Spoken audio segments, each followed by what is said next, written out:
ẹ káàbọ̀ sórí ìkànnì yìí tó bá jẹ́ ìgbà àkọ́kọ́ tí ẹ̀ ń bá mi pàdé rèé ẹ bá mi like ẹ comment ẹ share kẹ subscribe àwọn ohun tí ẹ máa wò lórí ìkànnì yìí òun ni àwọn ohun tí ó ń lọ láwùjọ wa tó sì máa kọ́ wa lọ́gbọ́n ẹ máa bá mi ká lọ.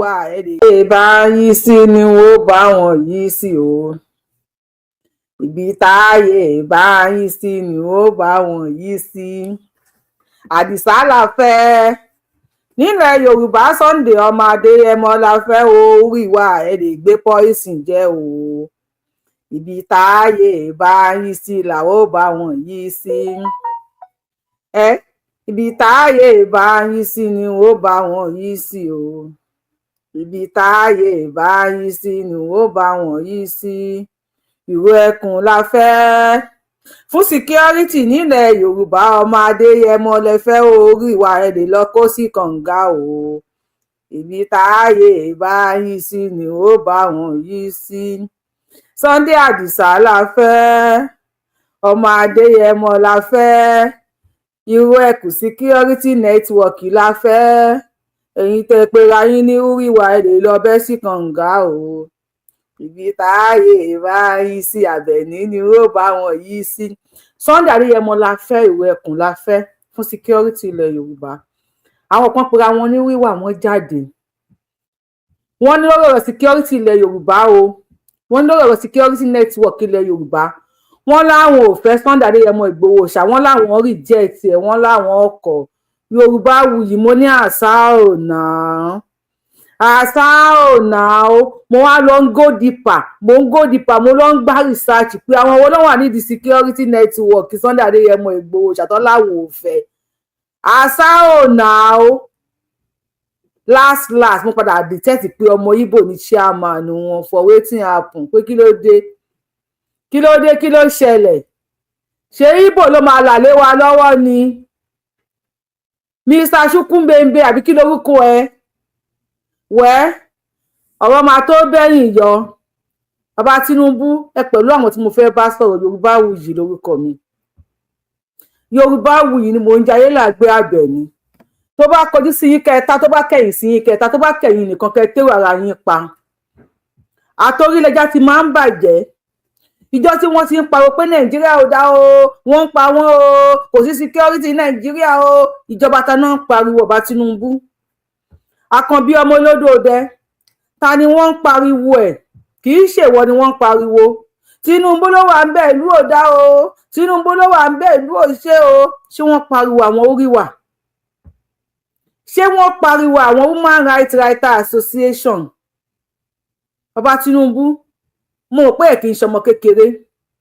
ṣùgbọ́n gbogbo èèyàn tó wà láyé tó ń káwọ́ sókè tó ń ṣe túwálè fọba tó ní kọ́ba ó pẹ́ o kọ́ba ó gbó o kọ́ba ó tọ́ o kábíyèsí a nífẹ̀ẹ́ yín o kọ́ba ó gbó kọ́ba ó tọ́ orí àwọn wọn ló wà kọ́ba ó kú tèmi tọ̀la ìsàlẹ̀ ẹkùn àwọn èèyàn ló wà àwọn orí wà àwọn lọ́mọ Nàìjíríà làwọn wọn belongs to Nàìjíríà the Human Rights Writers Association wọ́n ní Human Rights Writers Association làwọn wọ́n ní wọn ò fẹ́ kí Sunday Adéyẹmọ Ìgbòho ṣàkólìdí ìró ẹkùn wọnú gbọ́lọ rescue àwọn ọmọ wa l'Ógbómọ̀ṣọ́ àwọn ọmọ tí wọ́n kó lọ́yọ̀ọ́ wọ́n ní wọn ò fẹ́ kí Sunday Adéyẹmọ Ìgbòho ṣá lọ rescue wọn wálé àṣà ọ̀nà bàbá Tinubu òkè èmi gẹ́gẹ́ bí ìmọ̀ràn mi ò bí ó máa tẹ́ àwọn èèyàn lọ́rùn gẹ́gẹ́ bí ìmọ̀ràn ọmọdé tèmi bàbá Tinubu èmi náà wá ń sọ fún àwọn orí wà Human Rights Association or Writers Association of Nigeria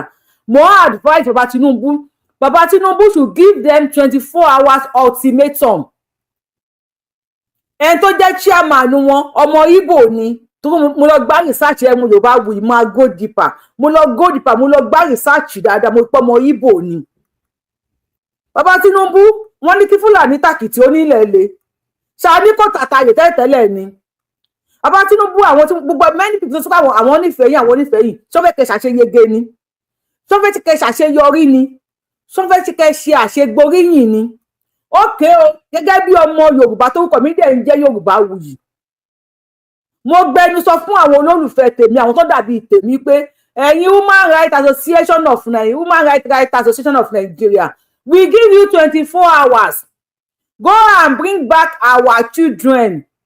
Ẹ gbé àwọn ìwé yín àti báírò yín àti pẹ́ńsù tó bá wù yín, ẹ mú ìrẹsà dání, ẹ gbé másẹ̀tì dání, ẹ wọ inú igbó, ẹ lọ bá àwọn tó wà níbẹ̀ tí wọ́n wá kó àwọn ọmọ wa. We are giving you 24 hours.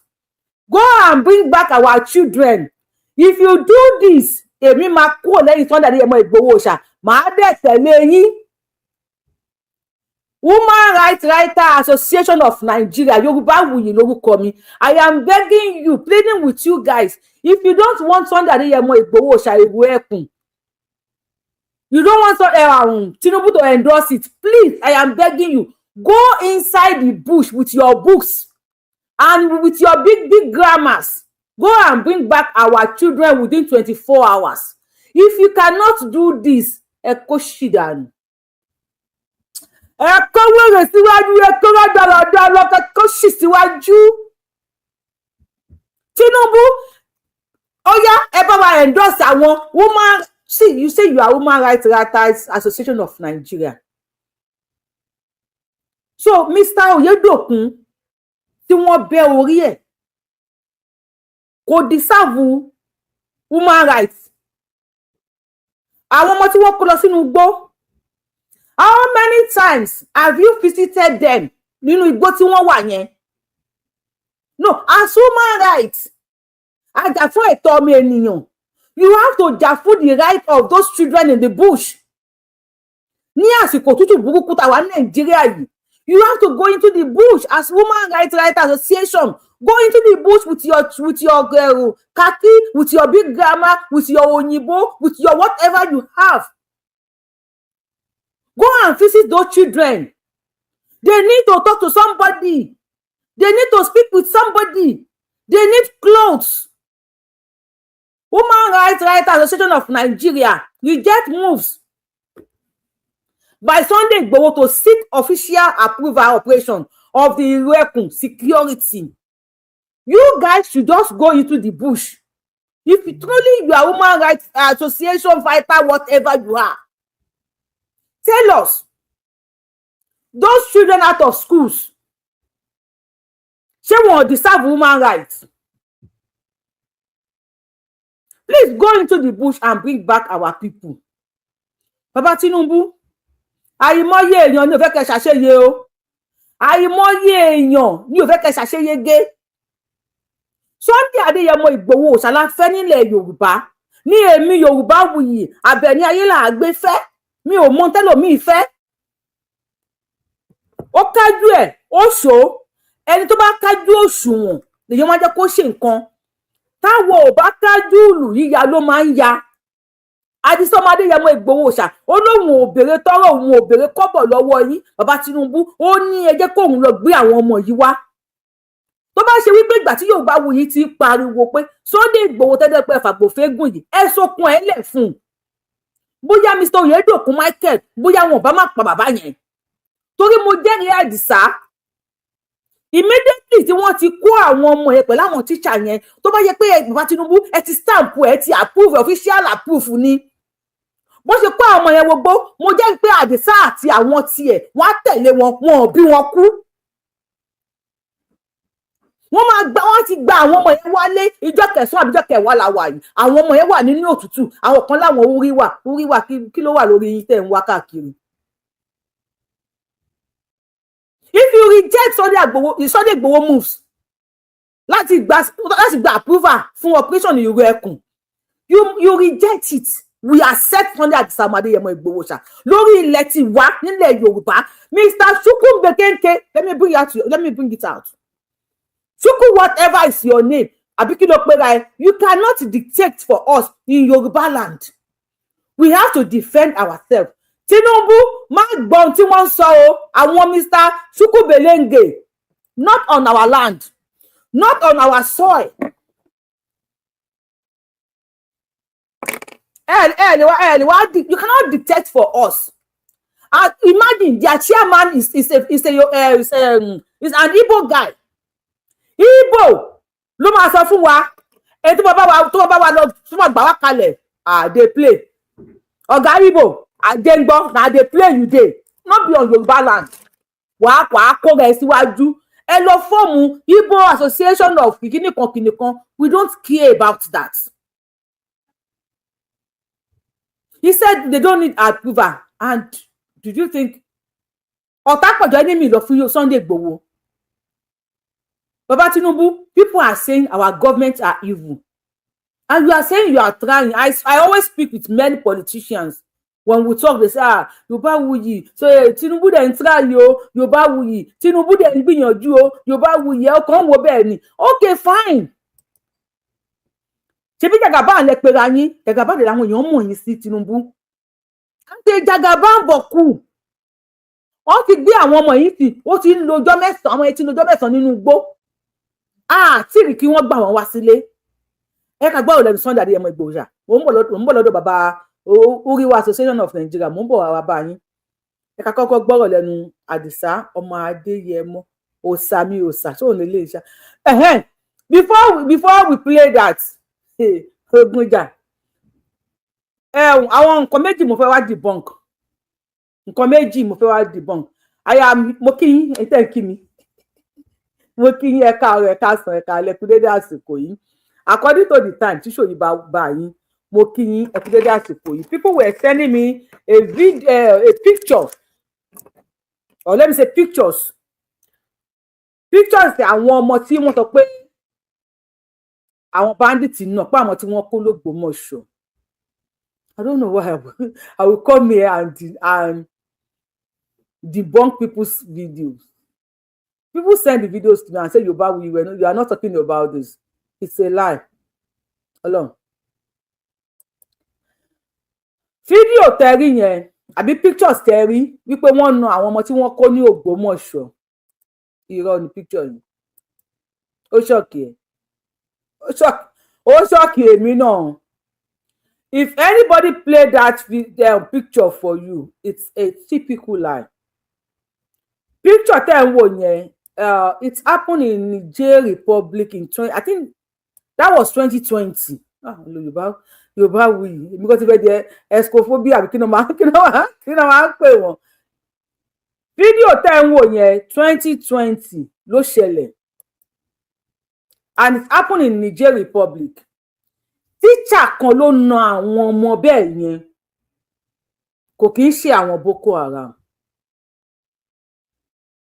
Ẹni tẹ́ máa ń gbé àwọn fídíò fọ́tò. Tẹ́ bá pé àwọn èèyàn wa lórí page Yorubawuyi, I am not here láti dẹ́rù bá anybody with fake news. Àwọn ìyá tó ń pè mí, when I told them and I send the link to them, and the Google searches, that's why they know if I am telling them the truth.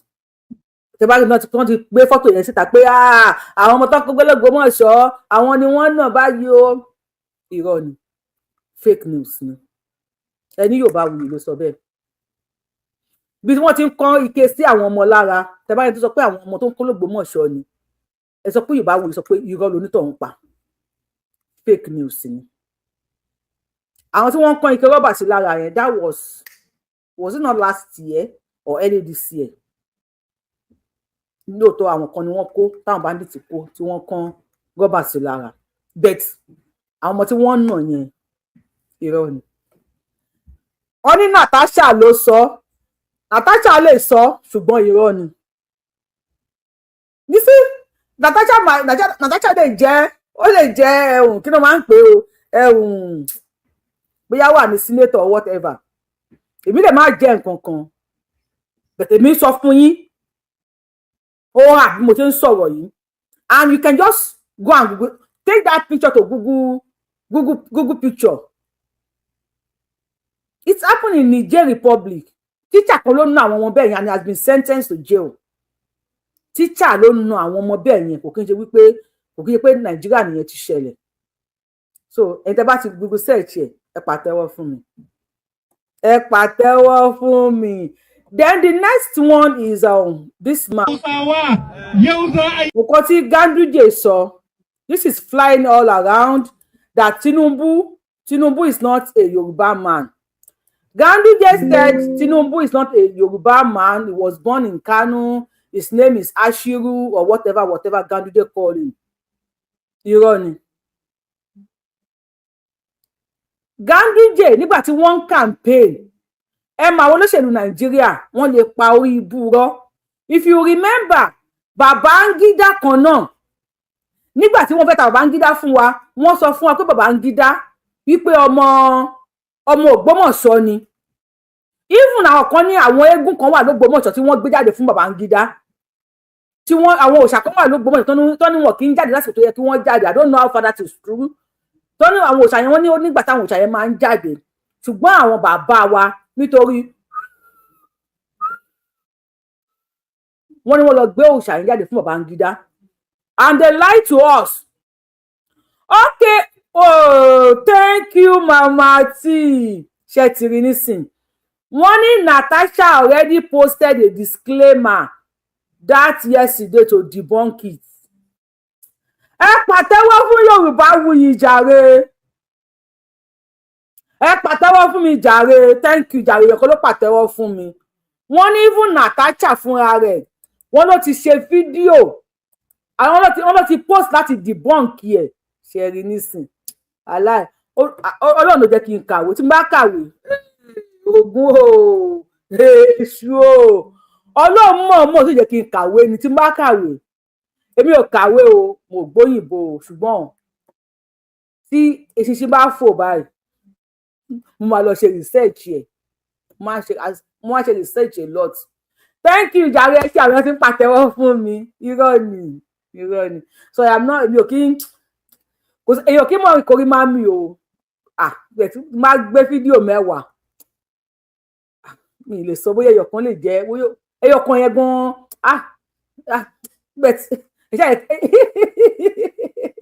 ẹyẹ kí n gbà bẹ́ẹ̀ so I don't want to sọ pé mi fẹ́ gara I don't just speak videos. So lórí ọ̀rọ̀ Ganduje ẹ̀yin human rights mo ń bọ̀ lórí yín o ṣó yìí ni máa ṣe gbẹ̀yìn lórí ọ̀rọ̀ Ganduje tó ní Tinubu pé ASIRI lórúkọ ẹ̀ wípé wọ́n bí sí thank you wípé wọ́n bí Tinubu sí ilẹ̀ Kánò. It was during campaign old video ni nígbà tí wọ́n ń ṣe campaign bí àwọn olóṣèlú wa ṣe máa ń pa irọ́ tó máa ń fi ẹ̀bà lẹ tọ́rọ́ lójú tó máa wá pè fún wa ní sísì. Ganduje fi ẹ̀bà lẹ Ganduje mọ̀ pé Gandola ẹ mọ̀ pé òun náà alala lulu ni wọ́n àwọn tó gba dọ́là tó ẹwọ Ganduje nísìn ó gba dọ́là ní bribe lórí kíní báyìí tí gbogbo wa rí lórí kámẹ́rà and today is part of those people tí wọ́n ń lead wa. Ọmọ Buhari sìn ọmọ Buhari òun náà ti lọ gba form òun náà fẹ́ contest ọmọ Buhari Yaya Bello despite wípé ó ní case of kíní kan billion naira tí wọ́n ló kó jẹ ó sanwó school àwọn ọmọ ẹ̀ títí tí wọ́n á fi graduate in dollars. Yaya Bello contested and to the glory of the mumu in Nigeria he won àbí he win ní English ẹ má yẹ kí bẹ́ẹ̀ kí fòyìnbó pera mi lólè. Yaya Bello win. That's the situation of Nigeria. Mo sọ pé àwọn politician Nigeria ó possible kan máa wọ iná. So I'm going to play the video for you. He said it in the Hausa language and one of my fans was kini ẹ ti circulate káàkiri propaganda. See, people are saying Tinubu ò ní family kò níran wọn ò mẹ́ni tí wọ́n bí pẹ̀lú ẹ̀ wọn ò mọ ẹ̀gbọ́n ẹ̀ wọn ò mọ àbúrò ẹ̀. To me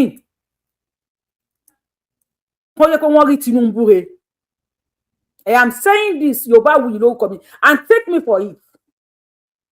Kò yẹ pé wọ́n rí Tinubu re kò yẹ pé wọ́n lọ drop ẹ̀ sínú gọ́tà ni wọ́n lọ gbé tí ẹnìkan gbé tó tọ́jú ẹ̀ tó wá dàgbà tó di president ìlú lásìkò tó wá wọlé tí security wá stop lásìkò tí Tinubu wọlé tí oúnjẹ wá dínwó lásìkò tí Tinubu wọlé tẹkùn ké bí eku tẹyẹ ń ké bí ẹyẹ tọmọ èèyàn ń fọhùn bí ọmọ èèyàn. Ṣé àwọn èèyàn máa wá identity ẹ̀ káàkiri? Kí ló kàn wá nínú tí ò kàn wá? You see, to me mi ò kó kíní yẹn jẹ. Mi ò Tinubu Igbo ní kíní kan ní Fúlàní èmi ò lọ́dọ̀ tèmi Yorùbáwùyí o. You are free to your opinion on my page, but èmi ò kó jẹ. And Obi àti Atiku tí ẹ ń pè ní ọmọ ọkọ. Máa sáré show kíní kan fún yín sí máa play Ganduje tán. They are now, somebody is now demanding from the north, now demanding for 20 years. Wípé anybody tó bá ti gorí àléfà, ó gbọ́dọ̀ lò 20 years. They want Tinubu out in 4 years. Wọ́n ní kí Tinubu máa lọ after 4 years. Okay, I am not campaigning for any politician. But if you see me say for today, I am not campaigning. I am saying today, because I can never say never. Tó bá di ọ̀la tí Obi bá wá dórí oyè and ó wá continue for 20 good years. Ilẹ̀ Yorùbá ti máa tán.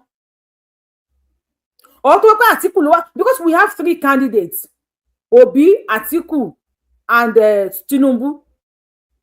Atiku bá débẹ̀ for the next 20 years. Ilẹ̀ Yorùbá lè lò 20 months.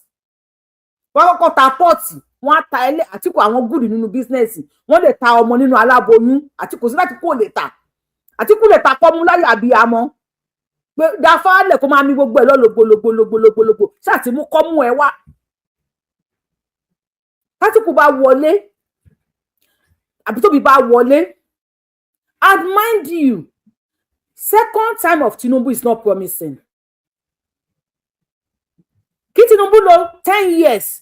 Lórí àpèrè ní Nàìjíríà, ó máa worst sí ni. If we still continue under the same 1999 constitution, ó máa worst ni. The amalgamation has expired. Nigeria is like an expired drug consuming. Èyàn tó sick tó wá lọ consume expired drug. Ayé á máa bàjẹ́ sí ni. So Nigeria ti ní cancer, ó ti ní kidney failure, ó ti ní gbogbo nǹkan Nigeria ti ní because ó ti expire. And nínú Nigeria àwọn kan tó yẹ pé wọ́n rí àwọn bí ẹni wípé àwọn làwọn ní Nigeria. Àwọn lè control everybody and anything. And what money cannot buy, more money can buy it. They will be defending their self. Láti kó àwọn ọmọ wọn síbẹ̀. Tell me, ta ló ti rule Nigeria tó ti wá fẹ̀yìntì tí ọmọ ẹ̀ ò sí lórí àpèrè? Ṣé Lai Mohammed? Ṣé Gumi? Ṣé Sultan of Sokoto? Ṣáwọn governors wa? Ayé àtijọ́ sọ pé erin ò kí ń fọn kọ́mọ ẹ̀ fọn. Lórí òṣèlú Nigeria, erin ń fọn àwọn ọmọ wọn náà tó ń fọn. So tó máa ní Tinubu Kánò ló ti wá, propaganda ni. They are just bringing it out now. Azao now.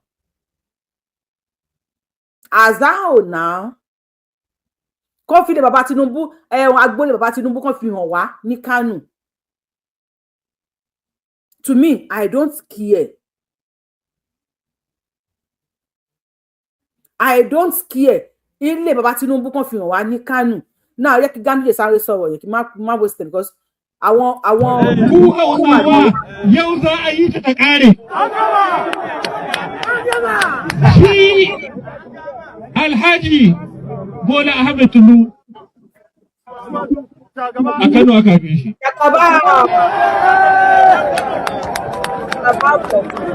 Da aka haife shi a Kano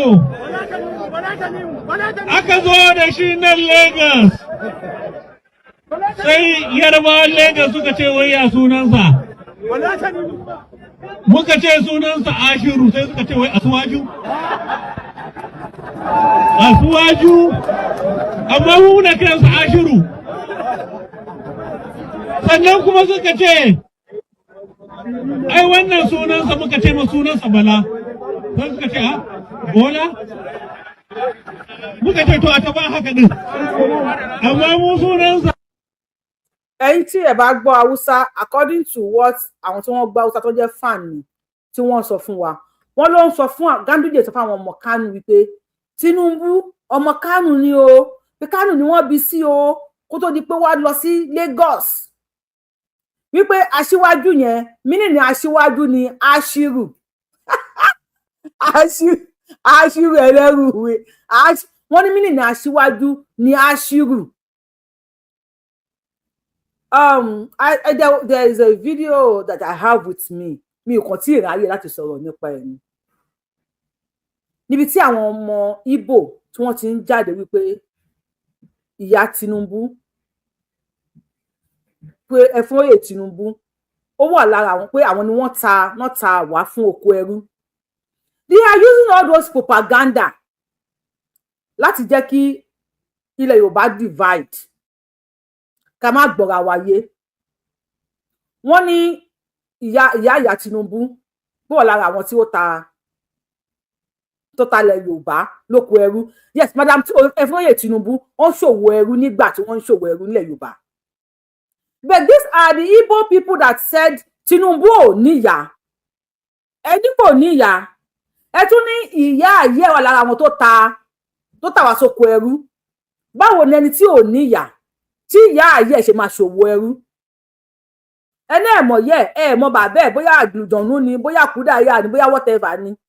Okay, fine. Kò níyà, kò ní bàbá, wọ́n lọ gbé nínú kọ́tà ni, àbí ìyá àbí bá tún àbó oríire ni, whatever. Wherever tó bá wù kí Tinubu ti wá. Okay, fine. But now they are now saying ìyá ayé wà lára àwọn pàtó tó sọ. You see, Yorùbá, ẹ jẹ́ ká wà báwọn bàbá wa ṣe máa ń wà láyé àtijọ́. Báwọn bàbá wa ṣe máa ń wò, mi ò sọ pé mi gbọ́n o àbí bá kìíní kò má bàbá ṣe máa ń wò láyé àtijọ́. Ìwọ ló wá bá mi. Ó ní Tinubu o, ọmọ yẹn máa lè ní o, kò níyà o, kò ní bàbá o, bóyá kúdàáyà ni o, àmọ́ bí tó ti wá o, àmọ́ gbá nípa nobody tó mọ anything nípa Tinubu o. Okay, fine. Ìbí náà wà mà ṣe tó mọ̀ ọ̀kan pa Tinubu lóòótọ́. Àbí bó ló ti wá ni, àbá kúdàáyà ni, àbí kíní kan ni. Then you want same person ló tún wá bá mi pé tó bá rí ìgbà tí àwọn bẹ̀rẹ̀ sí ní sọ̀rọ̀ òwò ẹrú. Wípé àwọn èèyàn Yorùbá wọ́n ṣòwò ẹrú o, àwọn ìyá láyà wá ṣòwò ẹrú, and they now beat that again and come back and said Tinubu ìyá láyà ẹ̀rọ lára àwọn tó ṣòwò ẹrú. But you said kò ní ìyá kò ní bàbá ẹ̀ mọ́ bí wọ́n ti rí ẹ̀ bóyá jí gbé ni bóyá wọ́n lọ nínú kọ́tà ni. So I don't want to say anything much about it. So ti Ashiru ti Ganduje sọ yìí, ó fi canvas, kò tó máa ń pè ní canvas nínú àwọn olóṣèlú nìyẹn. You know how to canvas people. Àwọn tó fẹ́ bá sọ̀rọ̀ òṣèlú, báwo ni ọpọlọ wọn ṣe tó, ó mọ̀ pé àwọn eléyìí all they believe in ìsìláàmù. During campaign àti gbọ́dọ̀ tí èèyàn kan ti sọ wípé mo ti play ẹ̀ lórí page mi, tí àáfàá kan bọ́ta nílẹ̀ Haúsá, ó ní mùsùlùmí tí ò competent kí ó ló pí àwọn kó rúlù Nàìjíríà ju kí non-muslim tó competent rúlù Nàìjíríà lọ. So kí ló fẹ́ mú Tinubu wọná lórí yẹn? Nǹkan tó ń béèrè náà tó ń béèrè fún Ọlọ́run fún wọn. Now ẹ ṣe olórí ọ̀rọ̀ ti Tinubu àti ẹni tó sọ nílé pé 20 years Saki lórúkọ ẹ̀, Saki omi orúkọ àwọn orúkọ wọn, Saki lórúkọ ẹ̀ jáde from the north. Only for Nigeria to be fixed, one person must remain in power for 20 years. Kí Nàìjíríà lè bá a ṣiṣẹ́, one person ó gbọ́dọ̀ remain in power for 20 years. Yes, that will I dey your bush. Everybody want to vote out Tinubu in 2027. So the next coming president must remain in power for 20 years. Now, gẹ́gẹ́ bí ọmọ Yorùbá, ta lẹ prefer kó remain in power for the next 20 years? Atiku or Obi? So Obi ni kó remain in power for the next 20 years or Atiku? Now, ibi tá ń lọ pọ̀, ibi tá ń lọ òjì, ibi tá ń yà sí ló pọ̀. Ẹ jẹ́ ká fẹ́ káwọn èèyàn fi wọlé, ká wá padà sí ọ̀dọ̀ àwọn orí wà. Torí èmi àti yín lè ní a máa fẹ́ fàájà díẹ̀ o. Ògún gbọ́, orí wà mo fẹ́ fàájà pẹ̀lú yín díẹ̀. Ajé wo aláwàlá èmi àti yín lórí ọ̀rọ̀ Sunday Igboho tẹ́ sọ yìí. Èmi àti àjọ máa mú nǹkan lẹ̀. àwọn oríwà. Let me bring out this video first. Oríwà kọ Chineke ni Chineke. Bàbá wa yẹ kọ́kọ́ jẹ́ ká kọ́kọ́ gbọ́ lẹ́nu pásítọ̀ wa. Ẹ kàn bá wa dá sọ̀rọ̀ tó wà nílẹ̀. Ó ní búburú ní gbogbo ọjọ́. Ẹ máa gbàdúrà láti ra ọjọ́ padà. Wọ ìlú Ògbómọ̀ṣọ́ nísìn, ẹ̀fín la rí yìí o. Mo ń fi ẹ̀mí bẹ̀rẹ̀ pé Olúwa kí ló dé?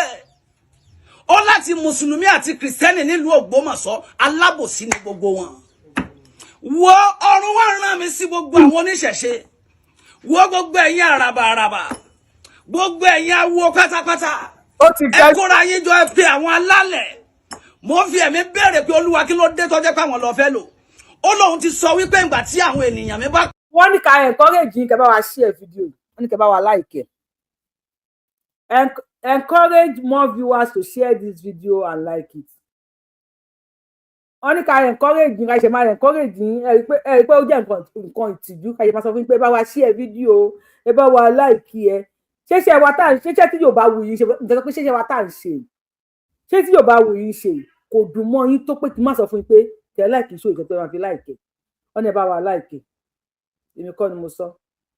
Wọ́n ní ẹ bá wa like ẹ bá wa share. Kàkà wá bẹ̀rẹ̀ sí ní fàájà báyìí. Mo fẹ́ ká fàájà ni o. Wàláì. Èèyàn over 200 watching 46 likes. Ẹni tó ní Fúlàní láwọn tó pọ̀ jù àwọn tó ń wò mí wàláì. Onítọ̀hún ò sọ̀rọ̀ sọ. Oní Fúlàní ló pọ̀ jù àwọn tó ń wò mí. So ẹ máa bá wa like ká máa fi kẹ́mi náà fi yẹn sinmi díẹ̀. Because mo fẹ́ fa show yìí já ǹtẹ́ bá gbà ká fàájà.